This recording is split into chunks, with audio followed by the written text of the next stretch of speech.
I'll go ahead and call the meeting to order because it looks like we have everybody on board right now except Scott Stiltner called me, and he's out of town. He said he would try to get in if he could. He's out of state, actually. Tyler, I talked to him today. He's going to be on, I think. So I think we have everybody on board except for Scott, or will have. So I'll go ahead and call the meeting to order. Back, but I don't know where you had it mounted. Was it just in the bumper? Okay. Hopefully everybody has downloaded and looked at the minutes that Janet had recorded on the website. Yeah, Mr. Chairman. Chair, yeah. Mr. Robert seems to be talking over the meeting. What? You've been like doing heavy duty four-wheeling, or? No, I didn't download it. I didn't get you. I'm sorry, Mr. Chair.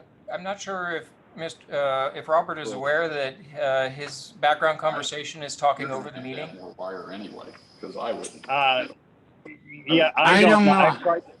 I've tried to talk through to him, but I don't know if he's listening. Well, probably just. Larry, can you hear me? Yes. Yeah, I can hear. Bob, I can hear everybody. Yeah, you're gonna. Well, mute. Go on mute because we're hearing all your conversations in the background. Bob, Bob, all of your conversation is coming through with you and the other people in the room. And Okay. It's blocking the rest of us out. Yeah, I'll have them back off. All right, sorry. Okay. Thank you. Okay, back to the third item on the acceptance of the minutes from the previous meeting, as Janet had recorded on the website. If everybody had a chance to look over those, they're pretty good minutes, and we could. That was the meeting of July 14th. So if anybody has a motion to accept those, or I would move to approve the minutes as presented. okay. Is there a second? Second. Oh, second. Thank you very much. All those in favor. Okay. Please say aye. Aye. Aye. Aye. Thank you. And that was an affirmative on that. So we'll jump right into the agenda for today. The first one is the Wi-Fi update. If you've downloaded the information that Janet, I assume she had done this. It's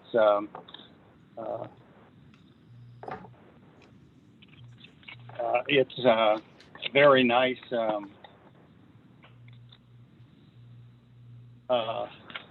presentation. So Janet, were you going to do that? Larry, this is Shane. Yeah. Yes. Can you hear me okay? Janice is out today, so I'm going to be presenting for her item, so I can speak on this. Okay.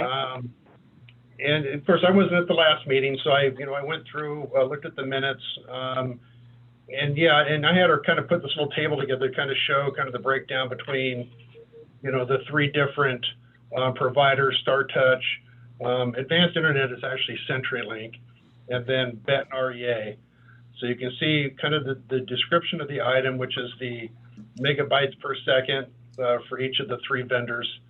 And then, of course, the setup fees and then the monthly recurring fees.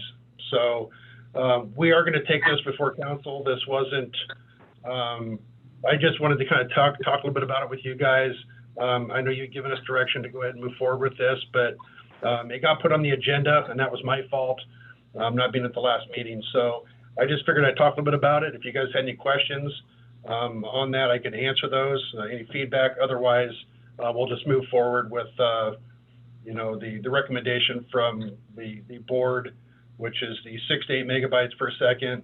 And then, of course, which looks like it's BET and REA is going to be the one we'll go with. So if anybody has any questions, I can I could try to answer those now. Okay, you said that, this is Larry Dolan, you said the 6 megabytes is what you're recommending? Yeah. Oh, okay. And is that enough? I'm not, Jim Ratucci could probably answer this, but is that sufficient amount to, say a pilot comes in and he wants to download a weather map or weather maps? Is that something that he's not going to have to wait 20 minutes for? No, yeah, that's sufficient for him to be able to do something of that nature. You know, you're not going to be able to stream multiple people on this or anything of that nature, but you can definitely download maps, HD maps, and stuff like that. Because this Larry again, I think that's probably, I don't know, Ted, would you agree? That's probably would be the most power that somebody would probably use. I'm not really up on megabytes, but is it correct that more megabytes is better? Yes. Yeah. Yep. Okay. More megabytes is better, Ted. Okay. Well, I'm looking at this and I'm going, this advanced internet has 10 megabytes, no one-time setup fee, and a monthly recurring fee of $79. They seem to be the cheapest at 10 megabytes. Yeah, you're right. I just noticed that. Yeah, there is no setup fee for them. So that you're right. The 10 megabytes, no setup fee, and it's the same price as the the recurring for Benton REA. But yeah, that would be better. You're absolutely right. I missed that. It is a lower cost, but whether or not it'll be better is left to be seen. Right. The city's had CenturyLink before, and whether you want to call it something else or not, it's still CenturyLink. It's still their equipment. I would be concerned putting all our eggs in that basket again. Okay. Do we have Jim, a do you sense know of their how we would- reliability? I'm sorry? Do we have a sense of their reliability, what their uptime is? Well, I can speak to StarTouch because we had them as our internet provider for many years. And we got 4 9s out of them. So that's 99.99% uptime per month, no more than 2.5 hours of downtime in a month. So that gives you an idea of, when we talk about 4 9s, that's what we're talking about. No more than 2.5 hours of downtime in a month. I don't know what you're going to get with CenturyLink, but I can tell you that we had outages that lasted more than a day with CenturyLink, if you recall, at City Hall. Yeah. Shane, could we get that information from Benton REA? I'd be Yeah, that's interested what I in was what their just gonna data ask. shows. If there's a way we can get that, is that pretty easily readily available, Jim? Can we call the provider and get their kind of their Correct. rating Yes, or score? yeah, every provider needs to be able, if they can't tell you what their uptime is, then, go somewhere else. Yeah. Because you need to be able to provide that, right? I mean, it's all about service level agreements, or what we call SLAs in this industry.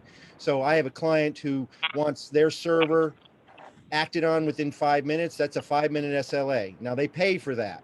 That means that no matter what time, day or night, I'm acting on that server because they have such a short SLA. In our case, we're a government entity. I would say that we could argue that the airport is, that airport communications would be considered some type of higher level communication, emergency level communication of some sort. And so I would say that we'd want, no more than 2 hours of downtime, and we'd want to know ahead of time when there was going to be maintenance on the network and things of that nature, so we could do a NOTAM, because I would imagine the FAA would require us to issue a notice to airmen, right? If our Wi-Fi was down. Well, if we're not using it for as an instrumentation type thing, we're basically using it for the lounge itself. Well, that's a great question. I can definitely follow up on that. But since we're not using it for navigation and any kind of instrumentation approach, I don't think we would. Okay. But I wasn't sure when Larry mentioned downloading HD maps and things of that nature. I'm assuming that that's part of the navigation piece. But again, if we're not providing it, as a navigation piece. I understand. I know it could be, just wording when it Correct. comes to the legalities and things of that nature. I have a question, if somebody would listen. Why do we need it? For the simple reason, if he's got an iPhone or an iPad with G4 on it that he navigates, he can get all that information himself by tying his cell phone Bluetooth to his iPad. So we don't need that service for a pilot. Because I'm in the hangar here, I have no Wi-Fi, and I can get all that information on my iPad. Correct. Through your service, correct, Robert? Yeah, that's right on my iPad, on my fourth flight. I can get all that information on my iPad right here in the hangar because I have 4G cellular. Correct. Understand. Yes, And that requires a service fee with your provider every month, right? It's through, it's through AT&T, my personal provider. Correct. Or So yeah. I understand So any pilot that's flying in has a cell phone nowadays, and his provider is on his iPad where he can download his maps. So they're there when he wants to do an approach or see what the weather is, all that on his iPad. He can also file an IFR on his iPad. I can do that on my iPad. And I can Okay. forward to the FAA. Then all I do is Yes. contact them on the radio. Bob, the- Bob, this is Larry Dolan, and yes, that's all true. But if somebody flies in and they have their service provider is like T-Mobile, it's probably better now, and they're going to fly in, their cell phone's not going to work here at our airport because they don't have sufficient coverage in the area for their phone, so they cannot then use their phone or their. Well, if they flew in with an iPad, they can turn around and do all their stuff on their iPad as long as it has G4 on it. It's done by satellite, by ForeFlight. It has nothing to do with my phone. My phone is turned off right now, and I shut it down. I'm getting everything through my iPad right now, where I'm sitting here in the hangar. And there's no Wi-Fi around unit in my hangar. If I was at home, I have where I have my email. That website is there to get on the website. Other than that, Yes, thank you, Bob. Thank you, Bob. So, Jim, am I not correct? If you come in and you can't pick up a tower on your cell phone, then you can't connect to the internet. Is that true? that is correct. Yeah, you have to be, your provider is providing. Robert's getting his internet service through his own provider, which Correct. I'm sure there are plenty of pilots that are going to fly in and have their own cell phone capability, service capability. I look at this as, one of those concierge services type things that draws pilots to our airport. I look at it as something where we can offer it, no different than a hotel that says free Wi-Fi on the outside, right? I mean, that's what we're supposed to be doing here, is marketing our airport. So I understand the issue, and yeah, we could easily just say, you know what, we don't have internet, but you're welcome to use your service if you want to. But I see this more as a marketing ploy and a tool that other airports are offering, and we should offer as well. And we're not talking about a lot of money when it comes to the budget here. okay. I just thought I'd get my 2 cents in. Oh no, Robert, I'm glad that you made your point. I mean, they are valid points, and government needs to save money right now. So, Well, the city needs to save money too. correct. Yes, sir, it does. Okay. Thank you, everybody. Is there any more discussion on this? And then my question is, for the city council, does it help if we pass a resolution here where the airport committee recommends Correct, to yeah, the city council? Correct, but it's not a resolution, Larry. It's just we make a Jeff motion stuff. and our body votes on it, and then we recommend whatever to the council. And when it comes Correct. before the council, as your vice chair and as a representative to the council and to the board, I'll present the item with the city manager, and we'll get input back from the council, and hopefully we can get the item approved that night. But it might be a situation where they kick it back for whatever reason, in which case I'll bring it back to you guys and we'll talk about it then. But I don't see this as being kicked back, to be honest with you. The council understands that the airport, is something that needs to be protected, that we do want to market it. And so, again, we're not talking about a lot of money here. We're talking about an internet connection. It's not, doesn't even meet broadband standards per, the FCC's standards, which is 25.3. So, I mean, we're not offering broadband. We're just offering an internet connection. Hey, Okay. Larry, this is Shane. And I think last meeting, if we looked at the minutes, I think last meeting you guys already recommended, as the board already voted and recommended to push this to council. So I think that's already been set in motion. And then we'll have to go through and look at the kind of the pros and cons of the two providers, and like board member Restucci was talking about, to get an idea of which one's actually going to work best for us. So we'll do that internally. But we've already got a recommendation from the board to go to council with it. So unless Jim's got a different idea of that, I think we're good. Yeah, I think it's fine. We've got our recommendation from the board. Larry, there's nothing that says we can't take another vote right now if you want to reaffirm what the board agreed upon at the last meeting, and we'll send that forward as well. I mean, this is, like I said, pretty much a no-brainer. I don't see my colleagues fighting this issue. I think they're going to support it. So, I mean, Mr. City Manager, I could be wrong, but I mean, that's what I'm reading from my colleagues right now on the council, that this is something they could support. I agree. I think the issue will be actually just researching. I want to confirm under the procurement policy, council has delegated to the city manager the authority to enter into agreements that are less than $7,500. So this may actually fall within that, in which case my obligation is to notify council that that agreement has been entered into.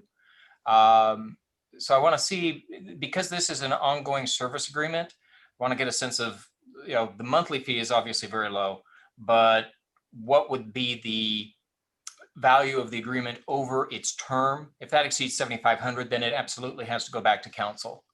Well, correct. And we also need to make sure, sir, that like, for instance, if we're doing CPE, customer premise equipment, that actually belongs to the vendor, then they own that equipment outright, and they have to have right-of-way access to it. So those are things we need to be mindful of as well. Yeah. So as we get more information on the service levels offered by the two, it looks like those two are probably going to be our most likely, but we'll check into that. Make sure we understand what the contractual obligations under their service agreements are, and assess that. And if we have any questions or feel that there's some things that we would want to have the board here take another look at as we complete that research, we'll bring that back here first. But otherwise, we'll either take it to council or simply notify council of the decision to move forward, if we can do that within existing airport budget authority. So we've got a few things to figure out, but we definitely can move forward on that. I got one question. Is if people park near the airport, does that allow anybody to tie into the website? So free Wi-Fi services have a range as set by the provider. Someone who parks near enough in that zone, as long as we don't set a security password on it. If we don't have a security password on it, they might be able to access it. If we do have a security password on it, then they would not be able to access it without that password. What I would recommend, I believe we talked about doing a password based off of like the lounge code or something. and actually what I would recommend, sir, and we can work this through Yakima County IT services, but we could do what's called a capture portal. I think you've seen them probably if you've traveled to like hotels and things of that nature, where You open up your laptop, it shows you there's a Wi-Fi connection. You connect to that Wi-Fi connection. It then instantly opens up your browser. In our case, it'll open up the browser with the City of Sunnyside's logo. It will inform them of the legal ramifications of accessing this network, that it's a government provided network, that it's, subject to monitoring and things of that nature. If they agree to those terms, they put their name down there and agree. Now we have a name of somebody who actually used the Wi-Fi for our records, and we're protected if they did something that they shouldn't do on the network in the first place. Correct. I think that would probably be the best way to do. They call them capture portals, and I think that'll probably be the best way to go about this. Okay, I was just curious, because I see people parked outside the Dr. Swafford's on the side of the road using their iPads out there. Mhm. People park outside Starbucks for the same reason. Now, the other thing is the airport information on when you're looking up for Sunnyside, that number or code to get on there could be printed on that. And the only people who would have that would be people that look up information for Sunnyside Airport when they're flying. Yeah, that's, we can do that as well. And we can put a password if we want to, but a capture portal doesn't require a password, but it does require the end user to give us some information, right? We get their IP address, the browser they're using, date, time, location, GPS coordinates, all kinds of different information, as well as whatever we ask in the form. We could just ask for first name, last name. Since we're providing a legal notice to them, it might be, they can electronically sign it. Okay, thank you. Mr. Chairman, this is Ted. Yes.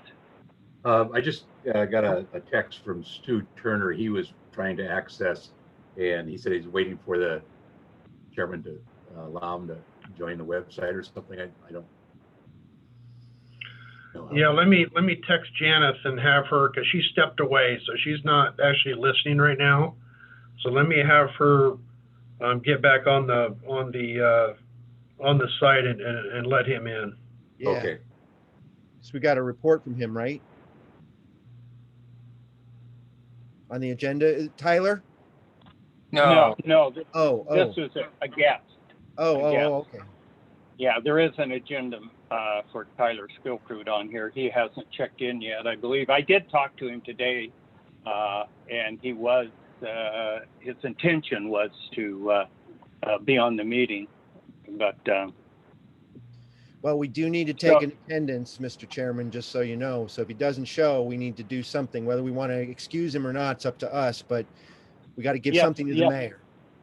Yeah, yes, thank you. I did take attendance, and Scott Stiltner is excused. He got a hold of me, and he's out of state. Said if he could, he'd try to log in wherever he was. So he has excused. Tyler is so far the only unexcused one. Okay, now I think we really, it was a good discussion on this. I liked it, and I hope everybody's kind of satisfied with where we're going with this, and leave it up to the experts now to finish it for the airport. But it's going to be a good addition out there, and thank you everybody for your input on this. It's very educational. And I don't know. We've had one recommendation last week, so probably redundant to do another one today. If everybody's happy with the discussion, then I'll move on to the next agenda item. Yes. Okay. Satisfied. Okay. That would put us into the loaner vehicle again, and once again, we've had some really good feedback on this, and I assume, Shane, that you're gonna discuss this a little bit with us. Shane, are you still with us? he may be on the phone with Janet at the moment, trying to follow up. Oh, that's right. I just saw Stuart join us, Mr. Chairman. Oh, okay. Welcome, Stuart, to the meeting.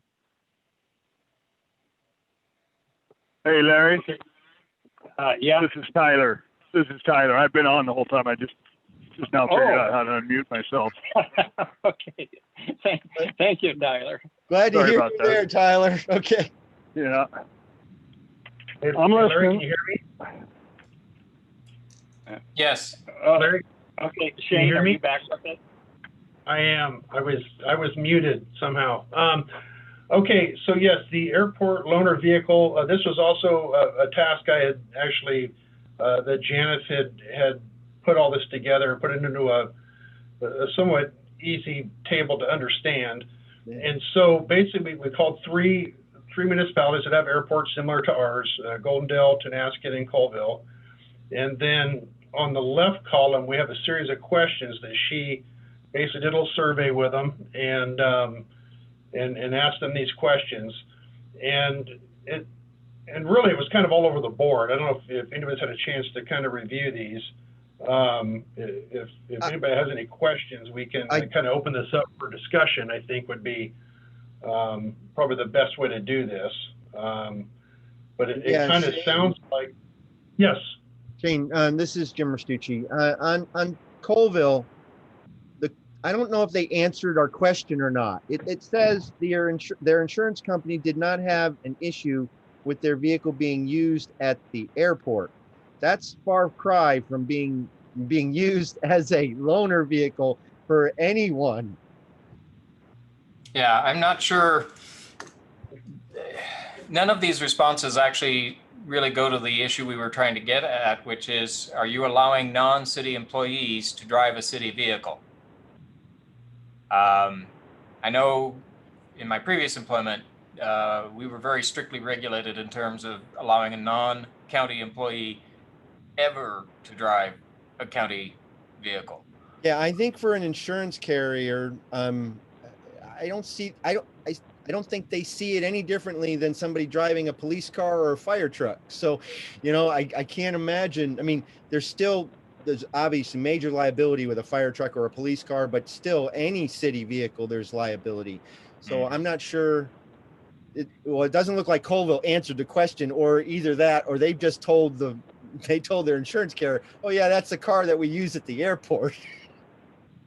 Yeah, and you could be right on that. I mean, when I look at Goldendale's, I mean, really, theirs kind of falls kind of into the same.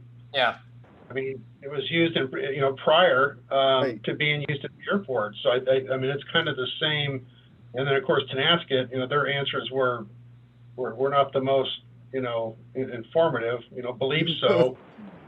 We tried to follow up with them several times, could never get a definitive answer on if their insurance company, allowed it or not, for city employees, pilots and other people to use the vehicle. So I would agree with you. We're kind of all over the board on this. So, Mr. Chair, my suggestion would be that at this point, we'll follow up with Washington City's Insurance Authority, which is our insurance carrier, and pose the question specifically and directly to them about whether or under what circumstances would they have the city's insurance extend to a vehicle that is not being used by city employees in this manner, and we'll get that back for the board. Sure. So we want to go to the second question. The second question here, when you talk about, tracking these vehicles, I know that was part of the discussion. How do we know, if it was allowed and we did put one out there, how do we know where it's at? And you can see by the three replies here. Don't track. They don't track. He does not keep track. I have real concerns about this. This is city property. It's pretty crazy. It is. I was pretty surprised by some of these answers. So, and the $10 cash, I'm imagining the state auditor having a field day with trying to do the auditing on $10 cash left in an envelope on an honor system. Yes, I kind of thought that was odd. Yeah, and who's receipting that in, and how do they track that? So, exactly. Yeah, these are all questions that need to be answered before we even broach this subject.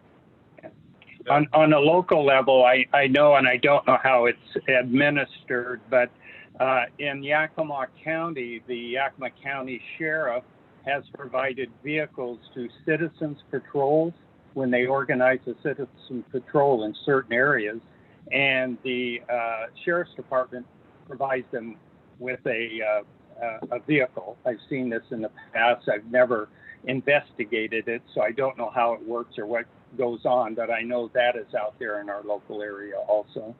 Is there a deputy with them when they're using the vehicle?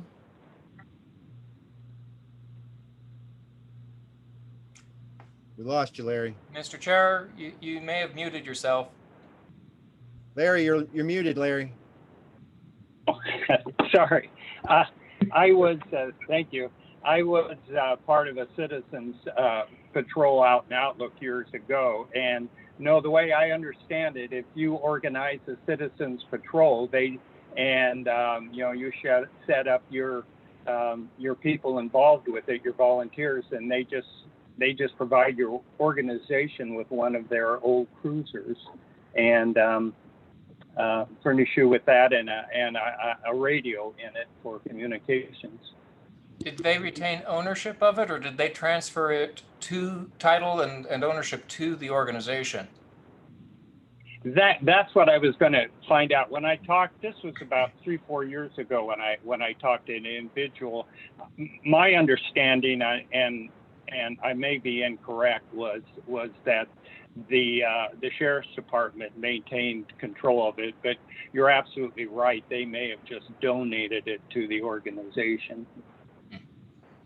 Yeah, well, we'll find out. We'll get a definitive answer from our insurance carrier, and then we can move forward with whether or not this is a good idea or a bad one. Well, and I think, just real quick, this is Shane. I think the difference we're seeing here with the smaller, general aviation airports like ours, and the ones we're seeing here in these, Colville and Goldendale and Tonasket, is that they don't have FBOs. And you'll see other airports that have a fixed base operator that is located at the airport. And a lot of times I think what happens is the FBO actually owns, or that's part of their operations. Right. And so when somebody wants to use the car, they check that out through the FBO. It's manned. Since we're an unmanned airport, there's a lot of challenges, not just with insurance, but tracking, getting the keys back once they bring it back. Is someone involved with checking the cars out? Do we get proof of insurance or a copy of a driver's license, some way of, attaching something that may happen to the person who actually used it? I think that's the challenge we're going to run into with being an unmanned airport and not having a fixed base operator to actually operate this type of a service.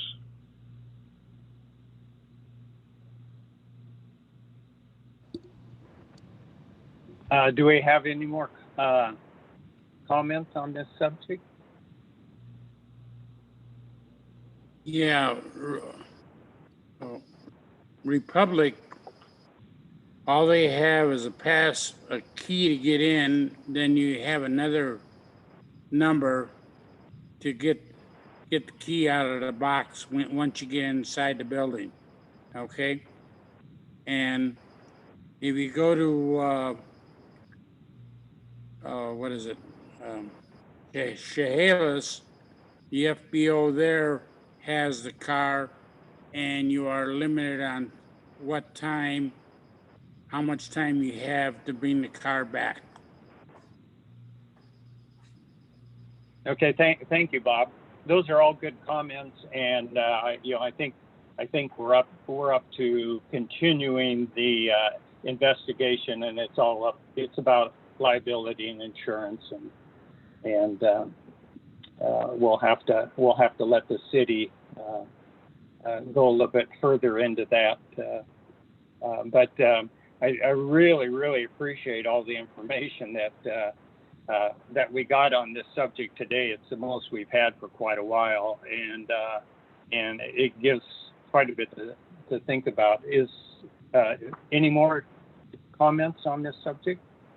Only one comment, Mr. Chairman, and that is, Mr. Manager, when we present this to council and we talk about it, one of the things that I really would like us to take advantage of, if we are going to do one of these type of vehicles, is that we look at it being an electric vehicle.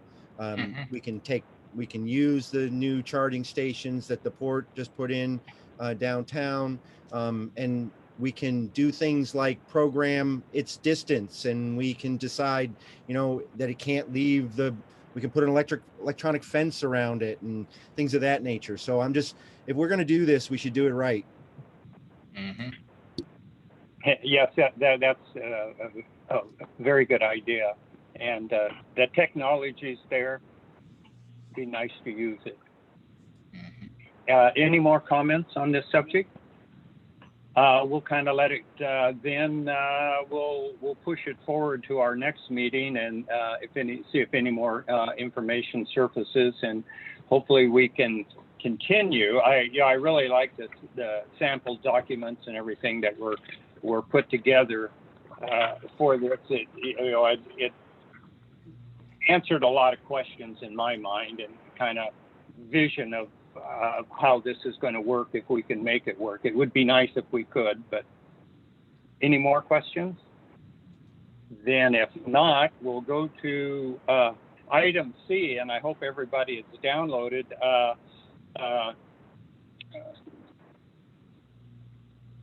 Mr. Casey kind of went over a little bit with us last I was a very poor meeting. stand-in for Mr. Fisher on this one. So now we'll get the absolute definition here. And Shane, if you wouldn't mind telling us a little bit about the contamination maps. Absolutely. So let's just look at the very first map there, which is titled the extent. It's Figure 3, extent of contamination. And that's the only map I think we should look at. The other maps that were attached here, I know was very confusing. I've since talked to our Pacific Groundwater Group engineer, Dr. Wallace, on this, and the other maps are really confusing because those are just kind of options that ecology is looking at.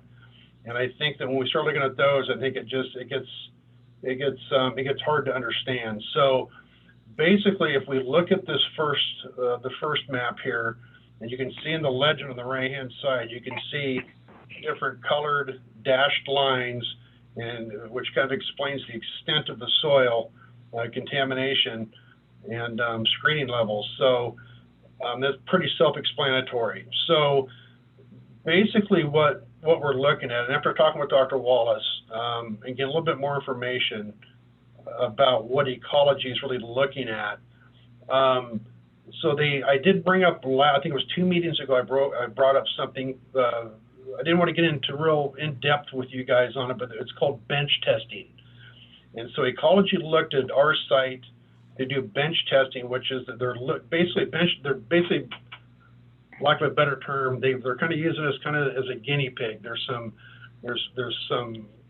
mitigation processes out there they're trying to develop to help contain the contamination, and so they're doing kind of some bench testing to see what works. Because the extent of the contamination is so high, and some areas are so concentrated that in order to haul this stuff off and put it someplace is really, really, really, really expensive. So what they're trying to do is find ways that they can mitigate the contamination, stabilize it on site. I mean, obviously they're still going to take off probably 1 foot, 2 foot off the top of the entire area, but digging the deep, deep holes they're trying to avoid. And so they're doing some testing to see, and that's where you see all these red squares on here. You know, basically these are testing, not test wells, but little test sites that they've went out and done pulled some samples out of. So what they're trying to do is do the least invasive measures possible. So we don't really have any answers yet of how those bench tests are turning out. But it has kind of delayed us a little bit. COVID didn't help either. I think we were kind of all hoping that they would be out, you know, this year and get some of this stuff excavated out of there and you know, kind of get things back to normal somewhat. But ecology, it's about the dollars. So if they can save, you know, $500,000, $1 million having, you know, not to haul this stuff off, they're going to do their due diligence to find a way to do it without having to spend that kind of money. So that's kind of really where we're at. We won't really have more answers until, I'm guessing, probably closer to the end of the year. you know, they're state agencies, so they're working. They're not in the office. You know, ecology is their homes. There's not a whole lot going on with the bench testing currently. They're obviously still doing some work, but they're not really going into the office or the labs and doing a lot of that. So we're kind of in a holding pattern right now. With that, I can answer any questions that any of the board members may have. Shane, I have one quick question. It's about mitigation. Are we using MOCTA funds for this, or do we have access to those funds at the state level in order to do this? Yes. Yeah, they're grant funds, so it's a 90-10 grant, 90 ecology, 10 to the city. So yeah, there's funding in place. We've got the new grant. I think it's almost 2 years to get this most current grant in place. It was pretty painful. We finally got it in place, so we do have some expenditures that Janeth is currently submitting for reimbursement on, you know, all the work that PGG has done on this. HLA is not involved in this project at all. This is strictly between us, the Pacific Groundwater Group, and so yeah, we do have those that funding in place currently. At least to get us through this next kind of phase of it. The next, you know, once we get to the cleanup, that's a whole nother grant, which could be anywhere from $500,000 to $1 million. So right now, the grant we have is about $265,000, $263,000, something like that, is what we have to kind of get us through this next phase of the bench testing. Thank you, Shane. You bet. Shane, so, you know, this is 3-4 years down the line. I mean, just for the initial phase, of course, the testing goes on forever. But so we're looking at least 2-3 years before anything's moved out there. Well, I hope not. I'm really hoping. That's a great question, because I asked the same question of Dr. Wallace.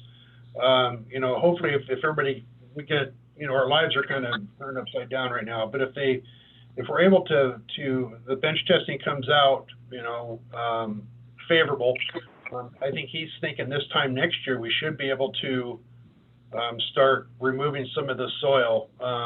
We just don't know to what extent it's going to be, but and then of course when they're done, they'll cap it with asphalt, like we've talked about in previous meetings. But I'm hoping, Larry, it's not 2 or 3 more years. I mean, we're 10, 11 years into this thing already, and it's and I did ask him that question just for the board's information. I asked him, is this normal to take this long?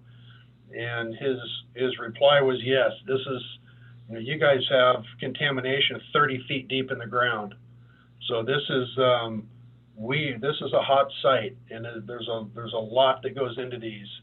It takes a long time. The science, you know, all the geology that goes on with it. It's just a very complex.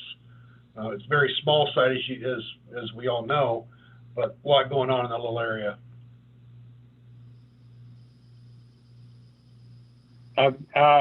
This is Larry again. Shane, so it probably, that area is going to, at the time, the only commercial, it would disrupt Red's activities with his ag plane. It would a little bit there. So where his you can see his load pad, the you know, the light gray concrete pad there, and then his tanks. Everybody sees that kind of top of the page, kind of middle left. That's Red Bowerly's operational area. So since his is already concreted, they will. I would find it hard to believe they would actually want to remove that.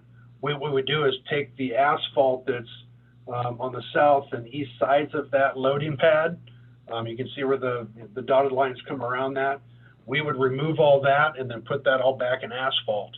The same with his house. We're not going to make him, you know, tear his house down or anything like that. They will keep it in place, but they will have monitoring wells all around those areas to make sure that you know, they'll come in, you know, probably initially probably monthly, and take samples, and then as as time goes on, depending on how the bench testing goes, they'll go to, then they'll sample quarterly, and then pretty soon it'll be annually. But this will tend to be something they'll keep their eye on, sample testing for probably, I'm guessing at least the next 50 years. It's going to be an ongoing process. But once we're done with the site work and the excavation, all that, and the monitoring wells are in place, we no longer have, there's no grants, or they do all that on their own. They have a company they hire to come out. They do all the sample polling and all the testing. We don't have anything to do with that other than the fact they let us know, hey, we're going to be out at the airport next week. We need to pull some samples out of here. Of course, I would go out and notify RED, any of the affected, airport people. Probably in some cases, depending on where they're pulling samples, probably would call and note them, let pilots know that there is some activity going on. And so, but there wouldn't be any expense to us.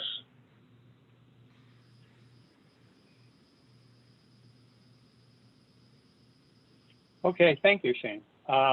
Any more questions for Shane on this subject? Oh. No. Okay, if everybody's comments are through on this subject, we'll go to number D, but Tyler's with us, but he can't get unmuted. So you can hear me now, can you? Yeah. Larry, can you hear me? Yeah, yes, I can. Yes. Yeah, we can hear you, Tyler. Yep, I'm on. Oh, okay, Tyler. Then we'll go to agenda item D. If there's any update on the hangar progress. I mean, you updated us the last meeting, and anything else going on? Well, the latest update is the FAA will not let us build the hangar on the port property. So we're in the process of negotiating with the city for a lease and then flipping it to the other side. So everything is basically the same as it was, except we're going to go on the east side of the road, right on kind of the same corner. And Jay and Martin are working on getting a lease put together on that, a long-term lease with whatever they do, complication. There's some stuff in there, but we're still on plan. We're still planning to get it done, and we have about 14 months, I think, to get it finished, and then we can get reimbursed for the money, and hopefully we can get that done in time. Martin, do you have anything to add as far as leasing and how are you guys coming on that? Bob Webb here. Is that on the east end of the pump there you're talking about? It'll be right when you turn in the road on the east corner. Yeah, on the east end of the pump station, next to the taxiway, right? I mean parking way. Yeah. Yeah. Well, it's going to be closer to East Edison than the pumping station, but it's going to be on the east side, the east corner of the airport there.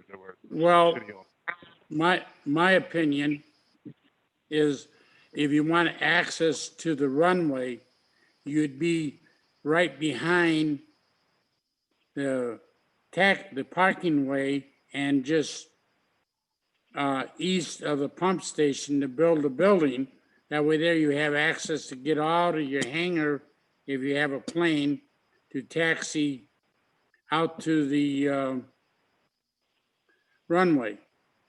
If you put it any other place, you have a long way to get to, or I don't know if you want to put airplanes in that spot or not. So, sorry, Janet was able to unmute me.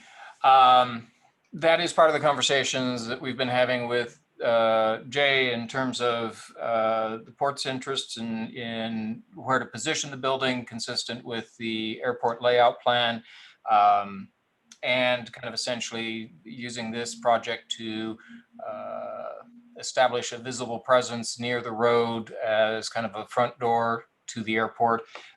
They are aware of the need to then connect to the existing taxiway to the east of the wellhead area and east of the tie-down area.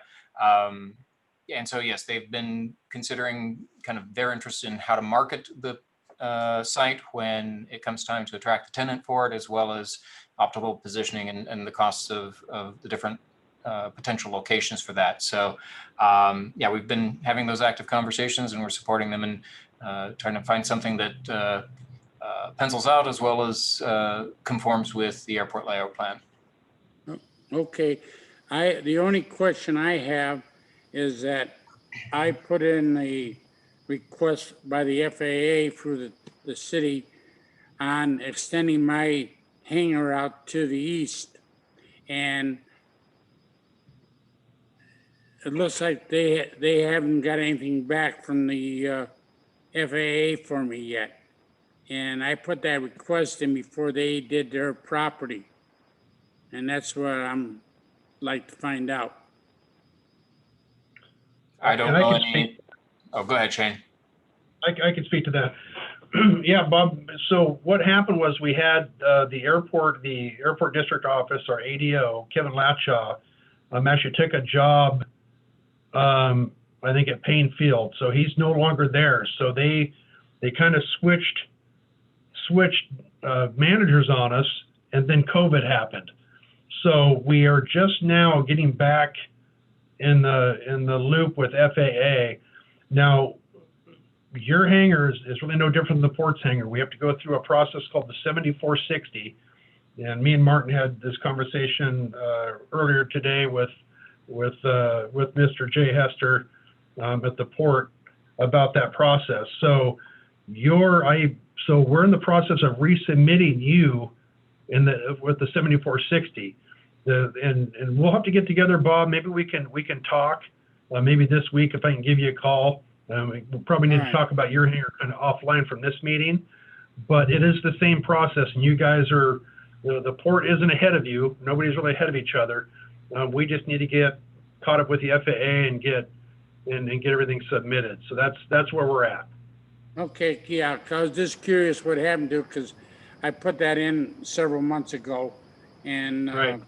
I never got an answer from the FAA. They told it was slow because of the Corona thing and that. Yep. So I hadn't been pushing it. And for Shane, seeing I got you online, there's only one other thing. When are you going to get my three tail tie downs in? Well, we talked with my guys. They're going to go out there and get the tail piece. They'll get that done. They're pretty up to their ears right now, but we've had conversations about it. They know what they need to do. So we just need to go out there and cut a hole, put some concrete in there and lay asphalt, and give you a hook to tie to. All right, thank you. That's all I needed. Okay, Tyler, thank you for the update on the building, and I know you'll continue to keep us informed on that. Any other questions on the port's hangar out there? No. That concludes our active agenda items. We're open here. Are there any items from committee members that they wanted to speak out with a little bit that would maybe direct us in our next meeting? I've already talked to Shane about mine. Sorry.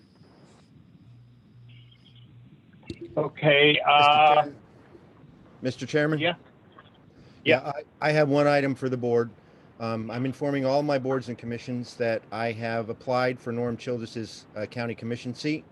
The process is going to be a selection by the PCOs with the 3 names, and then sent forward to the county commissioners. And suppose the county commissioners are going to make a decision before the election. So, I mean, at least that's what we're hearing. But I want to give you all a heads up. You know, I have served alongside Norm Childress for 17 years in this valley, served on numerous boards and commissions on the county level. I honestly don't believe there's another elected official in the valley more qualified than me to take his job. So I've informed the party leadership of my intent, and I also plan to run for the position next year. So I'm just letting the board members know. Okay, thank you, Jim, for that, and good luck. Wish you well on your pursuit of that position. Thank you, sir. Items for then, are there any other committee members have anything they want to address? Yes, Well, we're Bob Webb here again. Could we get one of those green trash cans that the garbage people pick up at the airport at the other house here? They can chain it down, and if they want me, I will unchain it and put it out for the garbage truck, because it doesn't get emptied all the time. So if we got one of those green ones, people put trash in, I can wheel it out so the garbage truck can pick it up on Tuesdays. Hey, Bob, this is Shane. So whose garbage is going in it? The one that's out in front of the lounge. People put trash in there that are at the airport or stopping. They put their garbage in the trash can, and I seen 2 trucks out here. Of course, one was at the pump. The other one was the small pickup. I don't know if he was checking the lights for the runway or that, but I always got to call the city to ask somebody to come out and dump the trash. So if we have one of those green trash cans that I can unhook with the chain so it doesn't blow away when we get the wind, and get wheeled out there in the morning so the garbage man can dump it, then pull it back and I'll chain it up. Okay, yeah, let me look into that, Bob, and I'll get back with you on that. Let me look into that a little bit more. Because the person in the house has one, and I know the trash man comes out on Tuesdays today. Okay. He's out about 10 o'clock in the morning. Okay. All right. Okay.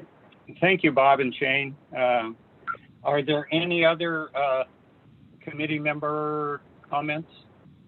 I have just one. It doesn't ring a bell or anything, but it's for Shane, airport manager. I don't know the effects or anything about it, but there has been helicopter spray service, agricultural spray service that has been using the east ramp to land their helicopters and load them from their truck. So I don't know. That's something for Shane to think about, whether that's a fine deal or not a fine deal or whatever. So, but I mean, they are loading pesticides over on the east ramp there without any sort of catch pad. Anyway, I was not aware of that at all. No, they should not be loading their planes there. They need to have a loading pad and do it just like Red and Yorn and those guys do. So they can't just be loading. So are you saying are they on the taxiway? Or they're on the east ramp. Okay, east ramp. Okay. Yeah, on the east tie down ramp. Yeah, we've had helicopters land there to load up fire retardant before. And it could be one of those vehicles. We've had helicopters do that, load up fire retardant and take off on that east ramp. No, this was the Ag Service guys. I recognized them. They had their trucks and their fuel trucks, and I could see them fly off and spray and come back again. Okay, what kind of airplane? Did you see that? Yeah, It's a helicopter. Helicopter. Sure, all right. Big one. Because I know the other, not Red, but the other crop duster there on the field, he parks his truck over there sometimes when he's loading his airplane up. Yes, they do fertilizer over there on that ramp. Yes. So, okay, any other comments? Okay, so for items for the next meeting, the Wi-Fi, we'll just let the city go with that and notify us with the results. The loaner vehicle will continue an update on that as you go along, Shane, and then Tyler, the updates as we go along on the port hangar. Is there anything else that we should add to the next meeting? When we have a next meeting, I apologize a little bit. I went to the fourth Tuesday. It might have confused some people, but I'm really happy that everybody responded, and I'll try not to jump around too much. But I can't say we'll schedule a meeting for next month. We'll schedule if we have items that pop up we need to talk about, we definitely will. But it just might be a couple months before we get back together. Any comments on that from anybody? No, I don't have a problem with it. Hey, Larry, this is Shane. So what I can do is I can have Janice reach out to you, let's say like maybe the third Tuesday of October, and just kind of touch base with you and see if there's anything you want to bring forward, or if there's anybody else, on the board, or myself, or, that's got anything, then we will then schedule a meeting. Otherwise, if there's not any new stuff and nobody really sees a reason to meet, then we'll just hold off until there's more pressing business, if that's what you're thinking. Yes, yeah. Janet's been doing that. I mean, she's awesome. Her notes, her minutes, and her prep before the meetings is really great. And yes, she does call me quite early and remind me of whether a meeting or not. She's a very efficient lady, and I really appreciate her, and I hope that all the rest of you on the committee appreciate her too. She's doing a fantastic job. Yes, she is. So if there's no don't be disappointed.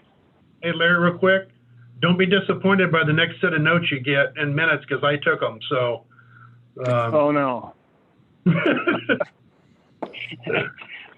As long as they're not in crayon, Shane, we're all right.